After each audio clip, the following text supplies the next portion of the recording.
We begin with another devastating natural disaster in North Africa. Just days after the deadly earthquake in Morocco, Libya is now coping with major flooding that has wiped out entire villages and reportedly killed thousands of people.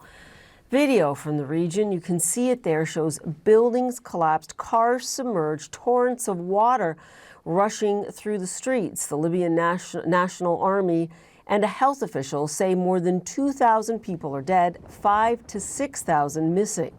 Now, of course, it's impossible to verify those numbers as many areas are still unreachable and without communication.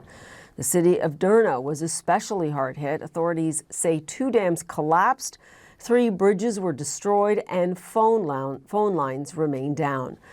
The storm system dumped about 8 months worth of rain on the region in just a single day. It caused catastrophic flooding in Greece just last week.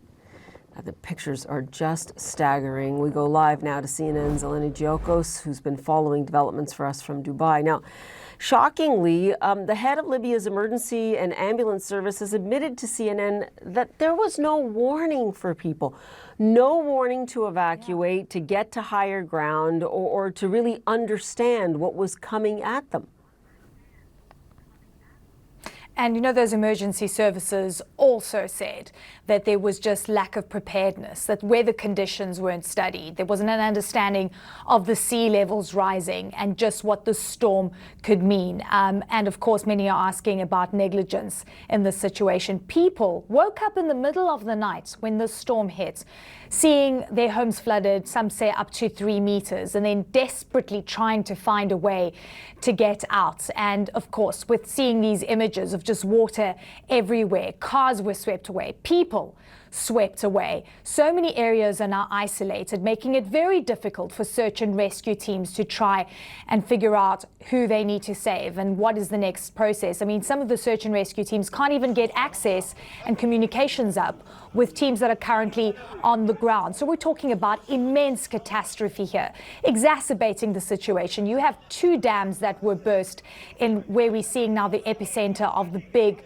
tragedy in the city of Derna. And that, of course, causing more pressure, water coming through, filling up the valley, causing more catastrophe. I mean, what it seems like, you've got roads that are basically and homes that are melting away with this water. Authorities are telling us there are still bodies lying around. So when we say that the death toll now is over 2,000, difficult to ascertain the number at this point in time. Between 5,000 and 6,000 people, Paul, is still missing. You've got the UN on the ground, Turkey, UAE, as well as Qatar, sending assistance. Storm Daniel causing havoc, not only now what we've seen in Libya, but also in Greece and Turkey just a few days ago. And now moving towards northern Egypt, the next 2 days, they're expecting an extra 50 millimeters of rainfall. To understand sort of what kind of rainfall the city of Derna has in the month of September, it barely gets to 10 millimeters. So we're talking about numbers that haven't been seen and felt before. Right now, search and rescue is the most important thing to try and get access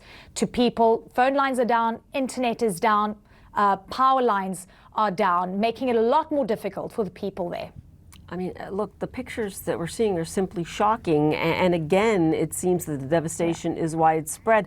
Eleni, what more can anyone do here in terms of trying to coordinate aid to this country? I mean, Libya has been in turmoil politically for quite some time. Exactly, it has. And, you know, the question is there a centralized system where, you know, both the East and the West can be in communication to figure out the next steps here? You've got to remember that the East is controlled by the Libyan National Army, and then the West is controlled by an internationally recognized government. Both of these factions have been vying for power for a very long time. So clearly a disconnect in communication here.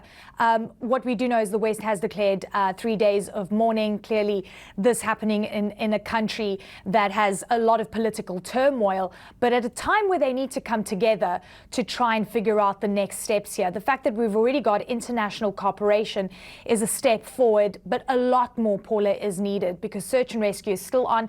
Catastrophe is going to continue for at least the next 2 days, and then the question then becomes the cleanup after. But of course, that would be the aftermath of this, as you say, apocalyptic scenario that is playing out, where villages, and we're talking about Derna here, but you've had Benghazi hit, you've got another city, Jabal al-Aqdar, as well being impacted, and other villages entirely swept away and underwater as we speak.